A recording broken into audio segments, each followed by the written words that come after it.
Welcome inside episode 569 of the Locked On Senators podcast. I'm Ross Levitan on the outskirts of enemy territory in Winnipeg, Manitoba, alongside Brandon Piller up in the Blue Mountains, and we have a very fun SensCentral Citizen to start off the week. It's Jonas Sogard, and he's been a Senators fan long before the team selected his brother. Yeah, great interview with Mad's brother. And we continue our prospect profile countdown with numbers 44, 43, and 42. Our first boots on the ground profiles. Yes. We got to see one of these players live. We'll tell you who that is. Plus, we'll raise our glass to the career of one of the greatest Senators of all time. Jason Spezza has announced his retirement. All of this is brought to you by BetOnline. More odds, props, and lines than ever before. Visit BetOnline. It's where the game starts. Now the show starts. This is the Locked On Senators podcast. Your team every day. Locked On Senators, your daily podcast on the Ottawa Senators. Part of the Locked On Podcast Network. Your team every day.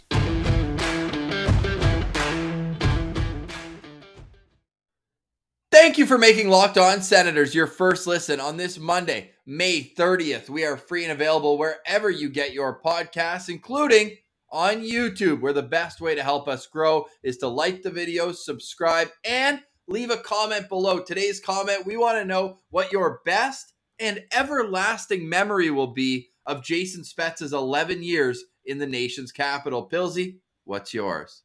Well, Ross, as you tweeted out, I'm going to take the low-hanging fruit here, and it's got to be that overtime goal against Montreal. I mean, that just perfectly embodies what Jason Spezza was able to do with the puck when he was in his prime. Like, the puck was on a string, and he's, like, to even think about creating that play and then being able to pull it off in overtime against one of your biggest rivals, nonetheless, was just spectacular. Like, that's what Jason Spezza was all about when he was an Ottawa Senator. And what was really cool about that, just to pick up from your point, that was 8 games in to the 05-06 season. So that was the very start of the Spezza, Heatley, Alfredson trio. They hadn't even come up with a nickname yet, but they were already producing because, Pilsy, that goal to win the 8th game of the season, Sens were 7-1, that gave him 14 points in 8 games. He had points in every single one. They were as dominant offensively as we've ever seen in Ottawa. And of course, there's a couple guys right now, and I put out a tweet we'll get to where it's like, where is Jason Spezza among the greatest Senators all time? And some people are already saying leave room for number 18, Tim Stützle, who has a little bit of similarity to Jason Spezza's game in terms of the flash, the brilliance. Maybe the younger fans would see him more of how he reinvented his career. And credit to him, man. When he left Ottawa, like, he had that back surgery, missed almost all, did miss all, I think, except for 5 games of the 2012-2013 season. Came back for 3 games in the playoffs, but Pittsburgh was a wagon. They were winning that series with or without Jason Spezza. But it's weird to remember that Montreal series, and he was just hurt on the sidelines, and they still had that amount of domination. But with that back injury, and, you know, it just felt like he was probably on the back 9, if not on the second or third last hole. You could see the clubhouse. But then he decided, I'm going to be a defensive-minded forward, and really managed to play as many years, 8 years outside of Ottawa afterwards. So stick taps to Jason Spezza for that. Where is he for you on the greatest Senators of all time? I think my list is probably pretty similar to yours. I think he cracks the top 5, but just barely, and only just barely because he left, right? Like, I think if he would have stayed in Ottawa for those years that he was in Dallas and amassed similar points and had a similar type of game, I think you got to get him probably in top 3, like just behind Alfie and Carlson at that point. And the crazy thing is, for his time in Ottawa, 687 points in 686 games with the Sens. So like you said, like, he arrived at the perfect time. Alfie being already an established veteran in the NHL, Danny Heatley coming over in the hosted trade, and then Spezza being the guy that can set both of them up, mainly setting Danny Heatley up, just worked so perfectly. In Ian Mendez's article, Friday's guest of the show, friend of the show Friday, it was great to see he was able to hunt down Danny Heatley, and I need to reach out to Ian. You have to get him to come on. Oh, that'd be all time. He would be the guest who I would be most curious and intrigued to talk to on this show. But he cracked my top 5, Pillsy. I'm talking about Danny Heatley. My top 5 pulling up right now. Greatest Senators in franchise history. Greatest, not most talented. There is a difference in that, because I think we could all agree the most talented Senator you've ever seen is Erik Karlsson. I'm sure Daniel Alfredsson would tell you that as well. But my list goes Alfredsson 1, Karlsson 2, and a lot of people were ready to throw Jason Spezza in at 3, Pillsy. But the amount of times Craig Anderson stood on his head and allowed this team to have success has to be put in there. His last year as a 36-year-old in front of that team, they had a pair of Bergdorfer and Justin Falk in the National League, and he had a .905 save percentage. That to me is outstanding. But the reason mainly why I have Craig Anderson there, the playoff performances and leading them out of that 2011 rebuild way quicker than they could have imagined. He was the reason why they had the pesky Sens in 2012, but also so was Jason Spezza. As a 30-year-old, Pillsy, this guy was 5th in the National Hockey League in scoring that year. I believe he had 85 points, and that season was where he showed that his hands, they weren't slowing down with age. How about the goal against Winnipeg, where I'm giving him credit for that goal? Although Kyle Turris may have touched it last, he made 4 or 5 players look absolutely silly out there. Yeah, honestly, like I'm trying to think of the best way to describe it. That's like a primary goal, like, and we'll give Kyle Turris a secondary assist on making that goal happen. You know what I'm saying? Like that's how the play turned out. I would say it's like when you have a coach out there coaching Timbits and they just want to play keep away at the end of practice and they're just having fun with the kids, but they won't let the kids touch the puck. That was Jason Spezza patrolling the offensive zone in Winnipeg. No, Ross, that's when you're a kid and like a younger kid and one of the high school kids is getting like volunteer hours, like helping set up cones and stuff. And yeah, at the end of the practice, he's like, I'm going to show these kids what it's like playing in midget. In Midget House League, this is what we do, not Adam House League. And then he just dangles. We're going to get into the list of greatest Senators a lot deeper into the offseason because it certainly hit a button with the fan base. Over 100 replies to that tweet. And just to finish my list, I've got Hossa and Yashin as my next 2. I know some people will want Chris Neal there, Chris Phillips there, a little bit further behind for me just because of the outrageous abilities offensively that we got to see with Marian Hossa. And people forget Alexei Yashin. I know it left poorly, but he's the reason why, he's the only Senator to ever be nominated for the MVP of the National Hockey League. He finished 2nd in voting in the late 90s. But Pillsy, perfect segue because Alexei Yashin turned in to Jason Spezza. And you don't see it often where a player comes to a team that's so deep into a contending window as a 2nd overall pick. And that's where the battle of Jason Spezza needed to be shown. Ilya Kovalchuk, Ian Mendez pointed out, had like 50 NHL goals by the time Spezza was a full-time NHLer. So I think to go through that battle, I think that helped him a lot more at the back end of his career, where he really appreciated how hard it was to get to where he was. Yeah, and that's a good point. And I think you got a Rangers jersey behind you. A similar comparison. We'll get to the parlay, buddy. Yeah, a similar comparison, though, would be Lafreniere. Although he was a 1st overall, he wasn't brought into a rebuilding team, and he's the number 1 center. The Rangers were on the upswing of their rebuild, already ready to contend, and now he's like a 3rd-line player, and he's going to have to figure out how to play defensively better rather than just be like, hey, I'll be a guy that comes in here, puts up points, who cares where he finished in the regular season. There's so much more that he has to bring to his game now, which is kind of like what Jason Spezza had to do. He had to learn how to stop playing hockey like a boy and start playing hockey like a man. You want a cherry pick stat to leave off our Jason Spezza conversation? I got a very cherry pick stat for you, but hey, it's a statistic nonetheless. So we love that justification. Are you ready for it though? I'm pulling it up right now. From 2005, so the start of post-lockout era. Yes. And the end of 2007. So 2 playoffs. And the Senators didn't even get out of the 2nd round in one of them. But in those 2 playoffs combined, Jason Spezza had the most points in the National Hockey League. I think that's pretty impressive. You got Chris tied for the most points. That's with what it Chris looks Pronger, like. Yeah. but Pronger played 13 more games. So I think tiebreak goes to the runner in that situation. So, hey, that's super impressive. Let's see points per game as well. A couple of guys down, but 30 games. Martin Havlat, one of them.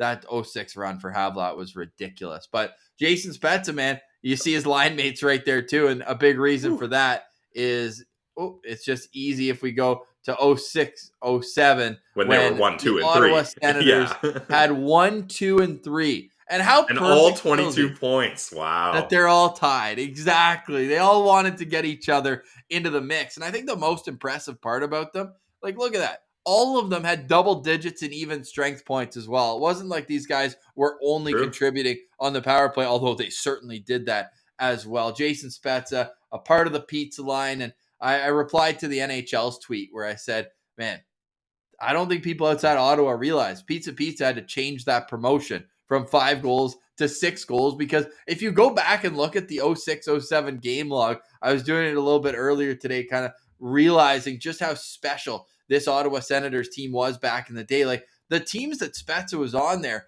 from 05, 06, 06, 07, those are some of the most high-scoring teams in the salary cap era when you don't combine the results. Goals for, let's see this. So Florida this year, Tampa, Washington from 09-10, Toronto this year, and then the Ottawa Senators from 05-06. Right there. 312 goals scored, Pilsy, in 82 games. Spezza, huge reason why. And they were certainly putting Pizza on the brink of bankruptcy. I mean, Pizza was losing money, and Ross, my famous saying is Pizza, they have to call themselves Pizza because they have to remind you twice what you're eating, because not great stuff. So at least you were getting free Pizza at that point from the pizza line. Exactly. I always was curious, because every night we go to a Sens game, and instead of a lunch bag the next day going into grade 8 and grade 9, I would just be handed my ticket from last night's game and say, go enjoy lunch on Jason Spezza. So cheers to you, buddy. Yep. Huge career, over 1,000 games. I'm sure it'll bother him that he finishes at 995 points, just shy of 1,000. And you know what I have to say to that? If you decide to play somewhere other than Toronto, you probably would have been put in a better situation, and you would have been able to accomplish that feat. All right, I'll leave it at that. I put out a little bit of a troll tweet, and oh boy, did the Leaf pile certainly got a hold of that one. But we'll leave it right there. Pilsy, you got a word from one of our favorite sponsors. Then we'll get to Jonas Sogard, and then back to our 2020 draft rankings, where we are now doing 3 per show up until the first rounders. Then it goes down to 2. If you missed any, we got the full playlist laid out for you on YouTube. Yep, and now to one of our favorite sponsors, the presenting sponsor of this episode, Ross. It's BetOnline.net. Look, hockey is coming to a close here. We're almost at the conference finals, but there's so much more that you can get in on at BetOnline.net. You got basketball, the finals are named Celtics versus Warriors, an all-time battle. That's going to be a good one. Get in on that action. There's boxing, there's UFC, there's international hockey going on. Actually, that just finished. So there's so much that you can get in on the action with at BetOnline.net, and it remains the best spot for your sports scores, podcasts, news, all the latest odds, totals, players' performance, whatever you need. Make sure you're going to BetOnline.net, the trusted online sportsbook of the Locked On Podcast Network. Head to the website today, or use your mobile device if you're at the game and you want to live bet to learn more about the trends and action. It's BetOnline.net, where the game starts. All right, Pilsy, just before we get to Jonas Sogard, can we get a what the heck from yesterday's gold medal game between Canada and Finland? Those refs, man, they must be swimming in money today. I mean, it is a little tough when the home team ends up winning a gold medal in overtime up against arguably the biggest international giant of the ice hockey world in Canada. Well, and give an assist to the refs on those 2 goals in the third period. It was ridiculous. I don't know. It was ridiculous. We bet real money on this stuff. His own stick goes up and hits him in the face, and it's a call for a 5-on-3. Anyways, that's neither here nor there. I'm sure Jonas Sogard is still soaking in the fact that Denmark was able to beat Canada earlier on in that tournament. And this is just a fun conversation. So let's get to it. This week's SensCentral Citizen, we're going over the pond to Denmark to talk to Jonas Søgaard's older brother, Jonas. All right, we're now very pleased to welcome this week's SensCentral Citizen. We're going over to Denmark for the first relative of a Senators player, and he's been a long-time Sens fan as well. It's Jonas Sogard. What's up, man? Welcome to Locked On Senators. Thank you. Thank you for having me. Oh, dude, we're excited to have you. You've got such a unique perspective, but we like to go all the way back when Mads was under 5 feet tall, I think, when you were already a Sens fan. How did you initially fall in love with the team? Oh, yeah, it's a funny story. Mads told a couple of times, but we were playing NHL 10 or 11, I think, and I didn't have a team at the time, so I told Mads, okay, the next team is gonna land on, I'm gonna root for that. And so happens to be Sens. There you go. So when you played your first game with the Sens on Shell, how did you do? Oh, not too good, as I recall. we were playing the shootout, and Mads is pretty good at the Shell, so yeah. Makes sense. Does Mads put the goalie player on? Like he controls the goalie during shootouts in Shell? No. He's solid at Shell. I believe it. Who were the first Ottawa Senators players that you fell in love with? Oh, it has to be Daniel Alfredsson, for sure. I was lucky enough to meet him actually in Sweden. No way! How'd that go? Like how did it come about? Each summer, Mads was attending a hockey camp up in Sweden, and I've been to it a couple of times as well. But just as seeing him playing and having a vacation, but I wasn't feeling it, so I said I didn't want to come. Then my dad called me and said, Daniel Alfredsson is here, and I was like, okay, I'm coming. Yeah, that's fair. I took the ferry from Denmark to Sweden and to see him, and it was kind of surreal, to be honest. Yeah, that's awesome. You're able just to hop on a boat and head over to Sweden. So now, just so we're aware here, are you Mads' older or younger brother? What's the age gap between you guys? I'm 2 years older than him. Okay, nice. So actually, I should have guessed that. It's always the younger player or the younger brother that's the goalie, because you're like, I've already been playing forward or defense. Like, why don't you just strap the pads on and I'll just fire slap shots at you? How about we do that? Is that kind of how things went for you guys? Yeah, I mean, I never actually played hockey. I've just been shooting pucks. Okay. But Mads in an early age were just drawn to the goalie, to the goal, and to be a goalie. So, I mean, I wasn't complaining. I had one to shoot again. I had a goalie to shoot on now. So, no doubt. Hey, so we're contracted to put out some ideas for his helmet next year. Do you have anything that we should be adding in there? We need to have like an angry looking Great Dane on there for sure. But is there anything that maybe Mads liked when he was younger that would be funny to put on there? Like any cartoons? Because I mean, he had Waldo on there this year. Yeah, he had Waldo, yeah. But anything else like from his childhood that you think would be funny to incorporate into his helmet? I think maybe put a keyboard on the side of it. Oh, like did he play the keyboard? Yeah, I mean, he says he does, but I don't really agree about that. That's awesome. We want to ask you about the experience. You were with Mads on draft night, right? Yeah. How did that whole lead up go? And then when the Ottawa Senators traded up to get that pick, did you know it was going to be Mads? I had no idea. I was probably more nervous than Mads was. I actually didn't see it at Ottawa. It was their turn picking, and I was looking at his billet family and talked to them, and then all of a sudden I hear the Sogard name, and I was looked up, and it happens to be Senator. So I was stoked to just crazy to think about. That's amazing. Yeah, that's when you know is just meant to be, right? Like you're randomly a Sens fan in Denmark, our first SensCentral Citizen from Denmark. So congrats to you on that title. And thank you. well earned. And so when the draft was happening, was there a team you were hoping he would go to? Like, were you hoping he would go to the Sens, or were you just like, I don't really care, I just want to hear his name? Somewhere warm that you could go visit him. Yeah, right? that's kind of what I was getting at too. Maybe you're like, San Jose would be all right. San Jose isn't too bad. No, it was.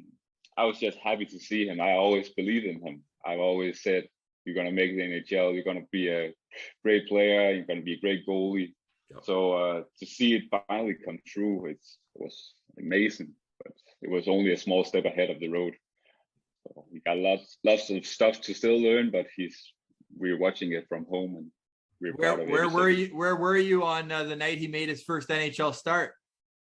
Well, you're up early, right? That would have been early morning. I was watching it. Nice. I watched it, and then about 30, maybe 45 minutes later, I had to meet in work. So I just kept an all-nighter and went to work.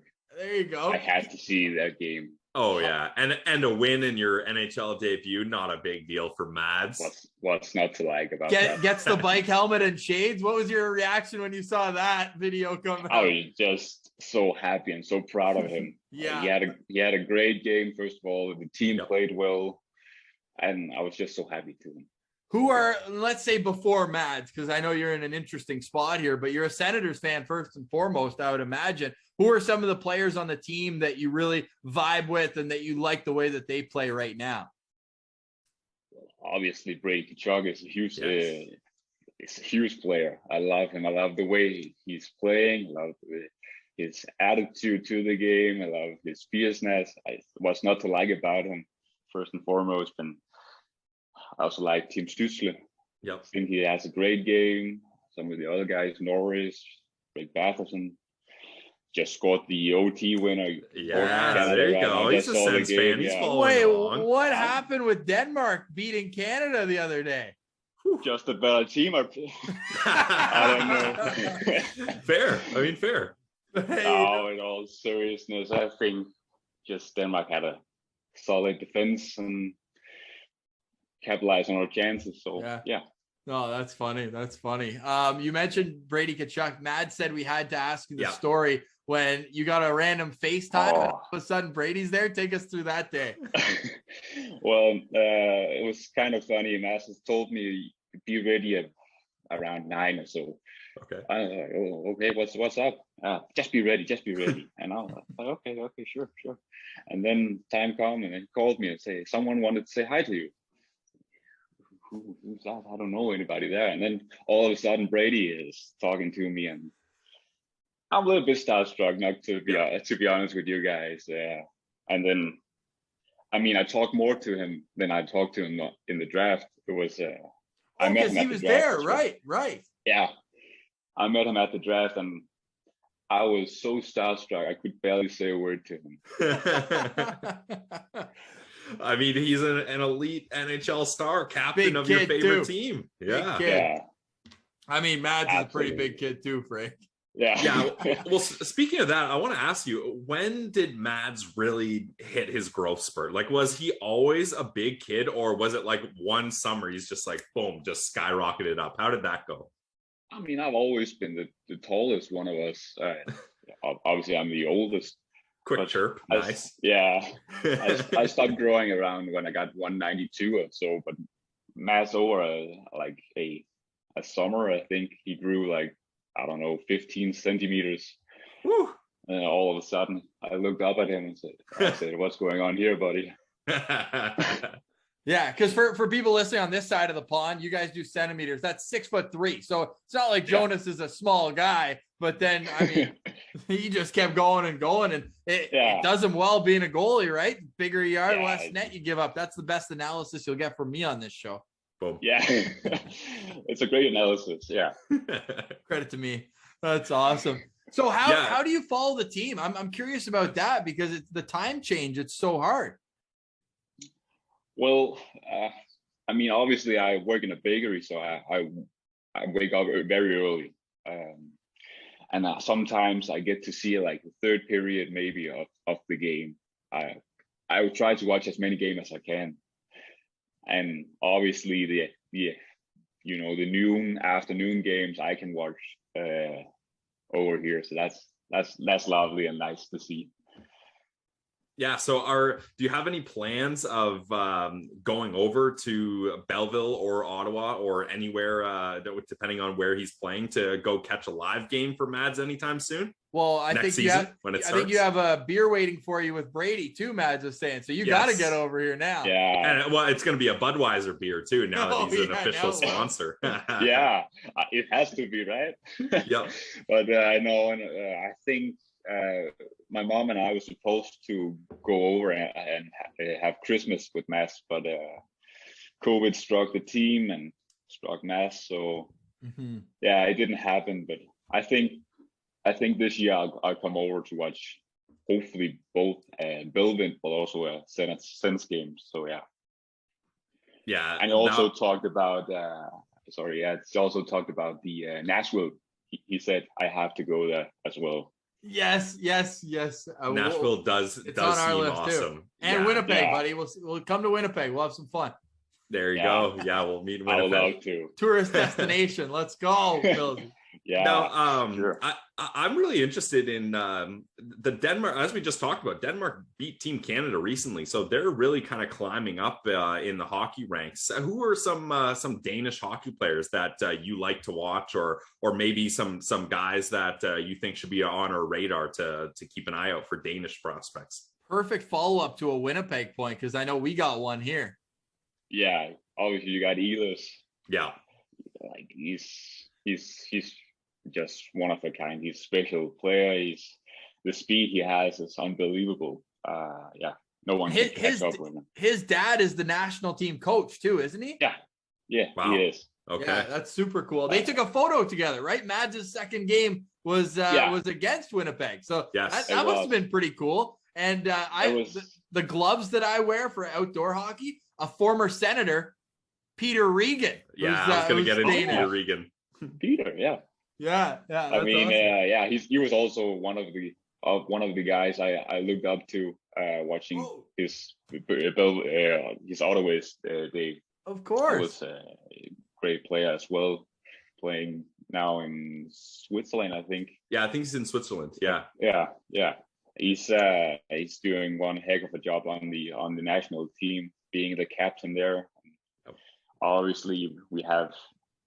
It's also a funny story. I watched one Ottawa game. It was against the New York Islanders, where Frans Nielsen was playing. Okay. Yep. Yeah, at that time we won 6-0. So that was a great game. You love to see that. That's awesome. It was so crazy. That's awesome, man. Well, we appreciate you jumping on. This has been a great story time, man. And I know it's getting late for you there, but I love that you're still following along with the team. And Billsy, Jonas isn't the first guy overseas to fall in love with the Senators from the video game. Like that itself to me is pretty cool. That is hilarious. And Jonas, I got one last question for you, not hockey related, and maybe you'll cringe at me asking this, but we got a Danish baker on the pod, so I gotta ask: are Danishes, the pastry product, is that huge for you guys, or is that just something in North America, like the Danish pastry, that's what everybody loves here? Is that like your main thing you're getting up in the morning and making, or is that just kind of a lame stereotype? Great question. I mean, thank you. There's different kinds of Danish pastry. So like I like the raspberry ones with cheese. That's my go-to. With cheese? Yeah, like a cream cheese, or like the cream cheese icing on top. Oh, it's not that common to say in Denmark. Like we're more on just regular frosting, and then maybe some jams and custard inside. It's What's your favorite type of pastry? Good follow-up question. There you go. Yep. Well, that's a difficult one. We have a thing in Denmark. It's like leftover cake. It's all your leftover, and with like a rum extract in it and some chocolate like chocolate cocoa powder in it, Okay. and that's Matt's favorite as well. I like that. I'm listening, Ross, man. I think we got to take a trip over to Denmark and have some Scouting of trip. Jonas's baking. I'm definitely down for that. Yeah, we'll have to make the scouting trip. More than welcome. By the way, you can put a træstamme on Matt's helmet. Oh, what's that? Is that one of those? That's one of those, like the leftover cake.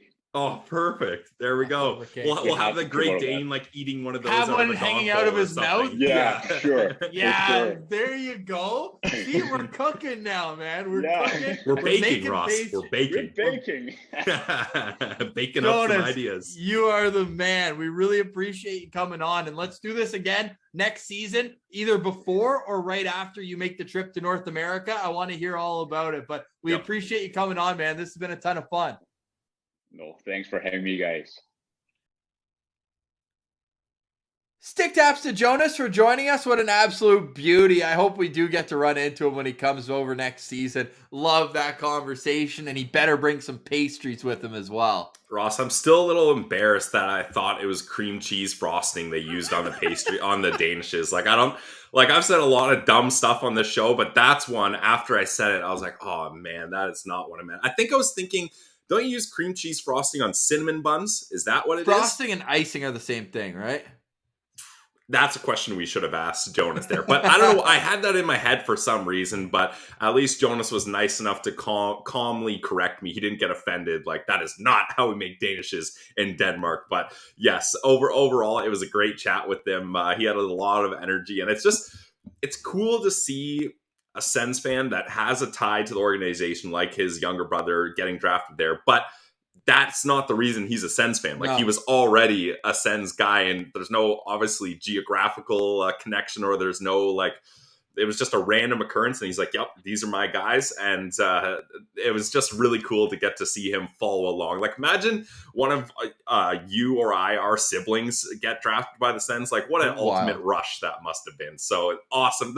Both Sogards. Like, if you missed the chance to listen to our second interview with Jonas Sogard a little while ago, don't watch our first. Don't watch the first. Yeah, definitely watch the first one. Maybe I'll put up a little clip to that video over here. For the first one? No, for the second one. Okay, good. My hair is so you get an idea of what the Sogards are like, and then you can follow that up with today's Jonas Sogard, which you just watched. There you go. Absolute beauties, the Sogard family. Yes. Awesome. Great. Cheers to them for going on. We're still working on the design ideas for Jonas Sogard's helmet. I thought we got a lot of ideas baking in the oven here for his helmet. All right, to the draft rankings we go, Pilsy. This is always a lot of fun. We're getting there. We did 20 prospects last week, Pilsy.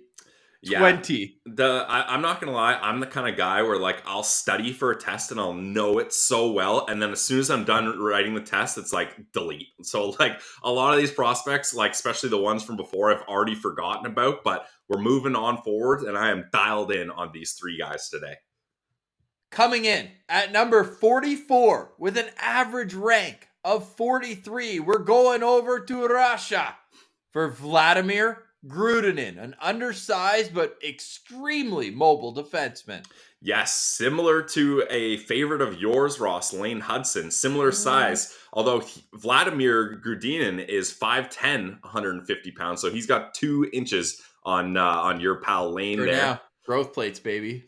For now, that's fair. Yep, definitely. And he, like most guys in Russia do, similar to Sweden, they bounce around a couple leagues. So he was playing in the MHL. He got in 18 games. He had 2 goals, 11 assists. Then in the VHL, 12 games, 3 points. And then the KHL, 6 games, only 1 assist there. So he had a little bit of a taste of each of the leagues over in Russia. And he's a small defenseman. That is very clear. So we're going to have the typical small defenseman chat. I know it gets old, but it's a very similar situation for a lot of these guys. There's a lot of them in this draft. It seems that way, eh, Ross? And look, he uses his size to his advantage. He's small and he's shifty. He's able to avoid contact in certain situations, and he uses that evasiveness to his advantage rather than a disadvantage. Yeah, certainly. But what I noticed about him is he activates in the offensive zone all the time. We'll pull up his card right now and get into it. further. He's playing with Moskva right now with the Red Army there, and he's obviously spending a lot of the time in the MHL because the KHL, like the one game he actually got ice time, he got an assist, but there's games where he dresses in the KHL and gets 0 minutes and 0 seconds. Wow. Like, what's the point? Yeah, I don't understand a lot of the development processes overseas. It seems very confusing to me. I'm excited to ask Tony Ferrari. I've already jotted in my notes. We got to ask him about that because the rankings, he's nowhere to be found on Craig Buttons. He's nowhere to be found on Corey Prodmans. He's nowhere to be found on Chris Peters. He's an honorable mention for Bob McKenzie, who did a top 81, and he's an honorable mention for Scott Wheeler, who did a top 64. But for Tony Ferrari, he's 19th on his board. 19th on his board. And Elite Prospects has him at 29. So you're like, wait, 19 plus 29, how's it an average of 43? Well, we did do a video explaining our ranking, so you can go find that on our YouTube as well. So he comes in with an average of 43, and to me, he's a guy who's going to have to bulk up even further. So you said he's 150, right? Was that Elite Prospects that had that? Yeah. So I used the NHL Central Scouting, so everyone is in the same boat, or at least in the same entity for that. So he's 158 there, and you can see from the photo, like he doesn't look like a small guy, maybe a little bit diminutive in height, but he doesn't look like he's thin or a piece of paper out there. So I think that it's going to be exciting to see how long it takes him to develop, because he could be one of these guys who stays in Russia for 3, 4, hell, even 5 years. But then they're the kind of guys that when they come over, they win ready. the Calder Trophy. Like that's how that works. Spell Calder with a K, hey? Yeah, that makes sense. This is an interesting thing about Grudinin. I noticed the same things, Ross. I was like, how are some of the top scouts and analysts they're not even interested in him? And then other guys like Tony have him so highly touted. And I think that it's when you're a little player like this, there's guys that don't mind that. And then there's guys where it's a big deal, right? And that's going to get factored in. And if you guys haven't checked it out, Will Scouch, he does great profiles about these players. He did a 14-minute video on Grudinin, and I thought it was great. He explains that while Grudinin's never going to outmuscle guys when defending, he uses his mobility, his good skating efforts to hound guys. Like, he will chase you in the offensive zone all shift long. Like, you think, okay, I'll get him away from here. No, I'll pivot here. He's right with you. Like, he will follow you until he can get that loose puck from you if he needs to. And I think that's a really good attribute for him. And even when he is out-muscled, because he's going to get out-muscled. He's small. It happens. He's going to find ways that he can be a problem for you. He'll use his stick to poke it away. He'll try to lift your stick. He'll try to tie you up. All those kinds of things. So for the small guy narrative, the liability on defense doesn't really match up with Grudinin, in my opinion. 2 goals, 11 assists for 13 points in 18 games in MHL action this season. 0 penalty minutes to go along with it. So for a smaller guy, you're right, in the defensive zone, he's not relying on hooking, tripping, or core holding guys to keep them off the puck. Now, when I was watching the Elite Prospects, they were doing their scouting meeting, and JD Burke there said he sees a lot of Sam Girard in his game. Do you think that's a decent comparable?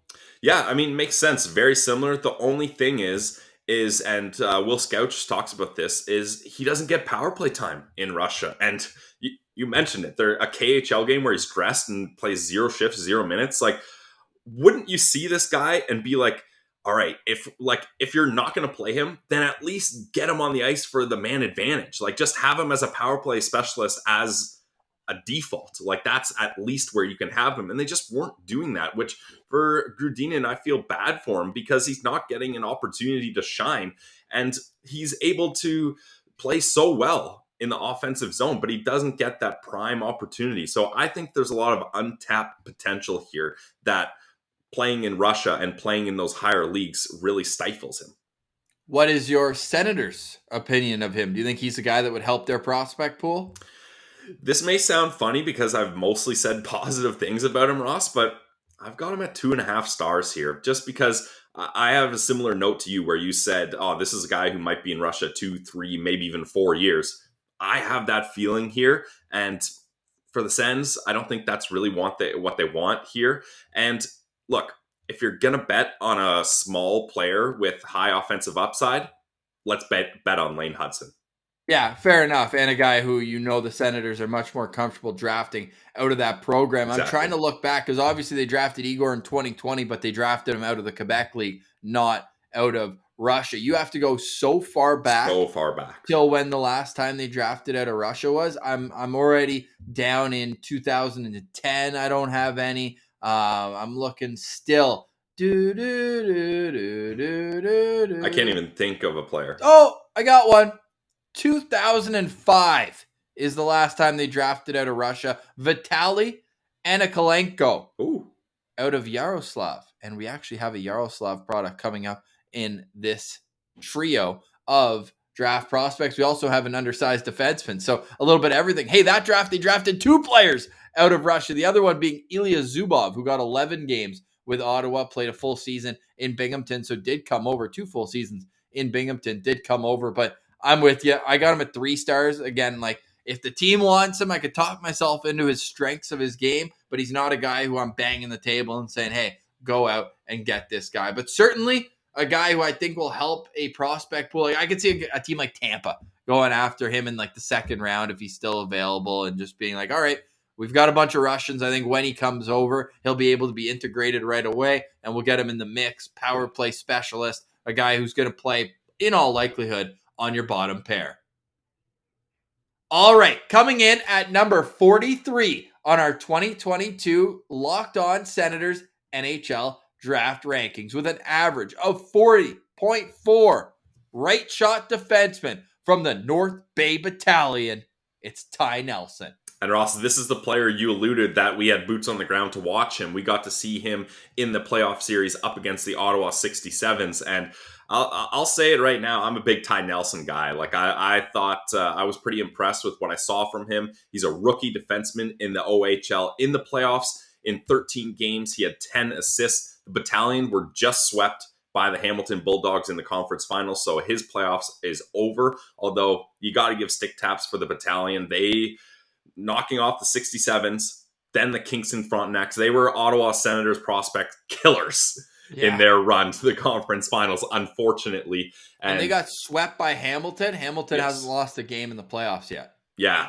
And Chandler Romeo is not with Hamilton anymore. He got traded to the Sarnia Sting. So that's too bad that one Sens prospect couldn't knock off the North Bay Battalion. But I digress. In 66 games, he had 9 goals, 42 assists. He had the most assists by a rookie in the OHL. That's good for 51 points. He's a right shot defenseman. And Ross, I'll let you pull up the graphic and read off the dimensions since you've got the NHL Central Scouting dimensions. Well, he's a lot thicker than the other little defensemen. That's what I wanted to highlight. We've had on 196 pounds and still only standing 5'10". And again, this was a guy who missed all of his development year, which would have been his first year in the OHL. And he was the first overall pick. We've talked about a few guys who were top 10 picks in that OHL draft in 2020. He was the first overall pick out of the Toronto Junior Canadians. And he's a first-round talent in the eyes of Craig Button, who has him at 23rd overall. Scott Wheeler has him at 29th. Chris Peters at 33. Bob McKenzie at 34. So you think like, okay, there's the range we're working in there, right? 23 to 34? Nuh-uh. Elite Prospects has him all the way down at 83. And I want to mix it up.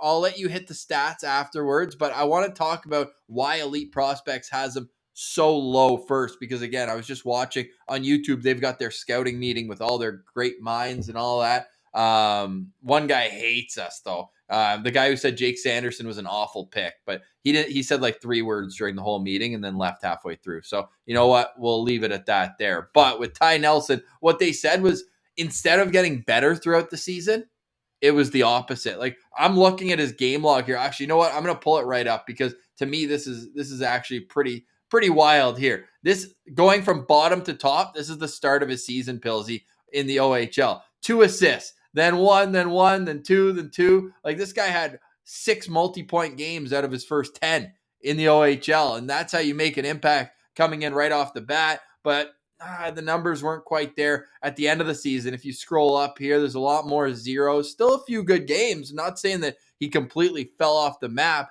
However, look at this stretch here from the end of December all the way through. You're only seeing 3 multi-point games. And not that that's everything. Good little stretch here, though. And maybe streakiness would be better rather than getting worse throughout the year. He did, slow down. Not that the team got shut out in 2 of the 4 games against Hamilton. So you kind of have to take that with a grain of salt. But for what he brings, which I think at the next level is going to be more of an offensive-minded guy, the Elite Prospects team thought that he lacked creativity and awareness coming out of his own zone, sometimes fumbling around on the breakout. So that's why they have him that low. But clearly, he's a noteworthy prospect because we mentioned everyone else has him in the end of the first round, early second round range. Yeah, I mean, it's definitely a fair point, Ross. And I don't know this. This is just speculation or me trying to come up with reasons why that happened. My first instinct when you're explaining that is this is an OHL rookie defenseman, a first overall pick in the OHL selection draft. So when he's starting in a new league, the coaches are just like, hey, we know you've got the offensive ability. Just run loose. Like, get points, take chances. Let's see what you can do. Okay, he starts off hot. He's getting points. Okay, we know you can do that. Let's dial things back a little bit here. How about we start focusing on the defensive side of your game? How about instead of pinching 3 out of 4 times, you let the forwards take care of that and you make sure you're staying back for an odd man rush the other way if the puck gets turned over? How about instead of taking a shot from the point every time you get the puck, why not try to cycle it and we'll try to get some more ozone time here? Just things like that I think halfway through a season, a coach will look at a top rookie defenseman and be like, we know you got the points. That's great. But now we got to start working on other parts of your game. And when you do that, you're going to bring down the offensive production just naturally. So that would kind of be my rebuttal to that. I don't know if that's true. Again, that's just me speculating and trying to think of why there would be such a shift in your numbers like that. But that's something that I would maybe look into. And it would be interesting to get a chance to talk to the North Bay Battalion coach to see if he would say the same thing. Yeah, I'd be super interested in hearing that as well. When we're looking at just the production, though, for the season, I mean, this guy put up points, right? He's playing on a good team, sure, Yep. And you can always say that, but I mean, he's put up points every single year going back to his, under 14 team, and that's a big reason why this guy was drafted in the first overall in the OHL draft. 51 points in 66 games, plus 24, 39 penalty minutes. Now, 9 goals during the regular season, none during the playoffs, still had 10 assists in 13 games. So when you're looking at what different guys are going to bring throughout, I'm just looking at Scott Wheeler, who had him 29th. His write-up said he's always been a draw for his offensive skill, but he's an athletic kid who's heavy over his skates, grown nearly 2 inches, and there's some risk there as well, because he needs to learn to simplify. And maybe that is kind of what Elite Prospects is alluding to about lacking awareness, but knowing that he's always had the skill to just get by guys. So I think simplifying is going to be a big thing for him. And I'll let you continue there, but I'll just say that Scott Wheeler finishes up by saying his shot's a weapon, not afraid to use it. He's always eager to jump up into the rush, lead transitions, steps pressure with ease. And while Wheeler wouldn't say he's fast, his stride is compact and balances, which allows him to kind of spin off of pressure and get away from forecheckers. Ross, I want to focus on the one point you said, his shot is a weapon. Now, this is the meathead hockey fan in me, and I'm fully willing to admit that, but there's a highlight of him ripping a puck bar down, and the puck splits in 2. Stop. When do you ever see that? Like, across hockey leagues around the world, when do you see a shot so hard that it splits the puck in 2? Like, that's so cool. And I know that analytics people are probably like, wow, yawn. Like, what was his Corsi on that play? Yeah. But expected puck splits per season. Yeah, where's the stat on that? It's just cool to see that. So I thought that was awesome. And that just ties into the fact that, yes, he has an elite shot. And 24 of his 51 points were on the power play. This guy is meant to quarterback a power play. Kyle Watson from Dauber Prospect said he checks all of the boxes of a power play anchor type. And when you have a right shot defenseman that's able to handle a power play like he is. And I love that, sure, he's only 5'10", but when you're nearly 200 pounds, it's going to be hard to outmuscle this guy for loose pucks. It's going to be hard to strip the puck away from him. He's going to be better defending in front of his own net, boxing guys out. Like, there's just so much that I like about this player that I can understand where Elite Prospects is going with, but I think that's sometimes elite prospects find something wrong with the player and they're like, we have to put a million red flags over this one thing. And everyone's going to look at all the other rankings and say, wow, they're so limited thinking. We're the big brain thinkers. We're going to have them all the way at 84 because of this one thing we found. And that's fine. And they do great work and we always appreciate it. But sometimes I find they lean so heavily on mistakes or things they like that they try to be so different than everyone else. And it kind of like all the way down at 84 that's where they were, when everyone else has him either a late, like end of the first round or start of the second round. So I tend to agree with the other grouping of rankings there. And Ross, I've got Ty Nelson at 4.5 stars. Whoa, that's my highest rating yet. And yes, it is, just because I think he brings such a different element than other right-hand shot defensemen in the prospect pipeline right now. JBD, nowhere near similar to what Ty Nelson is. Lassie Thompson, a little bit. Like, we love the Tom Bomb and we thought he was going to be a power play guy. He's kind of turned into a better defender rather than an offensive guy, I would say, Lassie, or at least more of an even-out guy. Whereas Ty Nelson is going to be a guy that you can have in your bottom 4 even strength pairs, but you can have quarterback a top power play unit and you can feel comfortable about that. And I think that's so much value that even if the Senators decide he's not going to find a place in this system, he has amazing trade value because a lot of teams want that kind of player. Now, I would just say maybe lacks a little bit of the dynamicism, and maybe that puts him into Eric Brandstrom territory. But if you're looking at the second round rather than middle of the first round, maybe that is the type of guy who you'd want in that. So I got 3 stars again. I'm not banging the table for him, but I'm glad that you are. Alfie's banging the table for him. I'm with Alfie on that one. Yeah, absolutely. Alfie, you got to stop doing that. Hey, get out of here. All right, Alfie's all fired up. Everyone loves a good Alfie appearance every now and again. Oh, he brought me the ball. Okay, good. Now he's not squeezing it anymore. Good stuff. All right, so that's Ty Nelson, who I've got at 3 stars from the North Bay Battalion. All right, coming in at number 42 with an average of 40.2, Alexander Paravalov. He is an absolute offensive weapon out of the MHL. And our first non-defenseman of the day, Ross, as Paravalov is a classic Russian, a right shot left winger. They always love to do that. And this is finally, Ross, we have a guy where he spent most of his time in one league overseas. Most of his time was at the MHL, where he had 42 games played and 25 goals, 25 assists, good for 50 points. And in 9 playoff games, 3 goals, 1 assist, good for 4 points. So I was talking to Spoke Z, who does a lot of good work covering MHL, all that kind of stuff. He said that he started the year on an absurd pace, like 22 goals in his first 20 games, something like that. So he just came out absolutely humming, got a great shot, creative in the offensive zone, plays a decent complete game.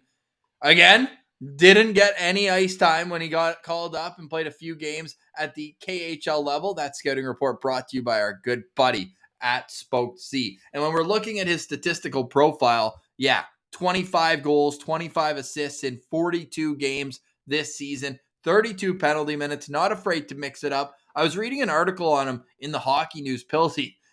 In Russia, he's getting stylistic comparisons to David Pasternak, which, I mean, you are looking at just the best of the best in terms of offensive creativity, the shot. Now, I don't know if I saw exactly that, but he's certainly a guy that you just wind him up on the power play and let him be the trigger man. So he brings a lot. He's a 6 foot, 191 pound left winger, but as we see with a lot of Russians, a left winger, but a right shot. So played 5 KHL games this year, no points, not a lot of ice time, but Pilsy, a lot of scouts that we have really, really like him. I'll leave you to go through that, including another prospect that Elite Prospects does not like. This is a very similar situation, Ross, as we have Craig Button, 21, Bob McKenzie, 24, Scott Wheeler, 36, Chris Peters, 25. So you're looking at a range of 21 to 36, which, I mean, 15 picks, it sounds like a lot, but really when in the range of scouts and what we've been looking at, that's fairly tight together. Where does Elite Prospects have him? 95. You're looking at a range now of 74 different range from Craig Button to Elite Prospects. So I don't know. Maybe they had the protractor out and the angles of his strides weren't at the exact dimensions that Elite Prospects like here, but that just seems wild to me. Yeah, it looks like he's leaning over in his photo. Maybe that's got something to do with it. But in all seriousness, this is a guy who moved away from home at a very young age to join the Yaroslav program. Over 3,000 kilometers from where he's from, Pilsy. Sometimes you forget how big Russia is. He's from Siberia. Like, he is from just north of Mongolia. Like, he is way east. So yeah, like when you said moved away from home, I was like, he didn't play junior in North America, or he didn't play over in like Sweden or something. What are you talking about? Moved away from home? But yes, that is definitely fair. Yeah. So I mean, that takes some adjustment as well. You might know his coach in Yaroslav is Denis Grebeshkov, who played for the Oilers for a little bit. Former NHL player there. So probably learning at least enough English to get by from that, but didn't get any chance playing with Lokomotiv Yaroslav. Unfortunately, that's the organization that had to deal with the plane crash. Rest in peace to all those, including a couple former Senators were in that, but they've rebuilt the program since then. And I think he's going to be a big part of it going forward. Again, didn't get the opportunity this year, but I see him as being a KHL guy next year and being done with the junior program in the MHL. He's at a point, Ross, where that needs to happen. I mean, like I mentioned, he played 42 games in the MHL. That doesn't happen for Russian prospects. Usually they bounce around MHL, VHL, KHL. And clearly they were like, you need to dominate here so you can be ready to play in the KHL. And I think that's where he's at. I like the Pasternak comparable because he has a lethal shot. But as you can tell from his stats, 25 goals, 25 assists, he's a dual threat guy. Like, he can dish the puck too. I watched some highlights of him on 2-on-1s. He's the type of player you want with the puck on his stick for a 2-on-1 because he can rip it top G's on a goalie, or he can have them think he's going to shoot and then make that cross ice pass on the tape to his teammate for a good backdoor tap in. So I really like him, and he plays both sides of special teams. And when he's on the penalty kill, he becomes an offensive threat that you can't cheat on the power play, because if you give him a rush the other way, he'll just snipe one. So I think he's a very interesting player, and there's a lot of potential here. But I don't have him as a guy the Sens should really target. I got him at 3 stars here because I think he might spend some time in Russia as well. And I fully expect the Sens, if they do keep the 7th pick, to draft a winger there, and then they would have to use back-to-back picks on a winger here. I don't think that's the play. So that's why I'm a little bit down on him.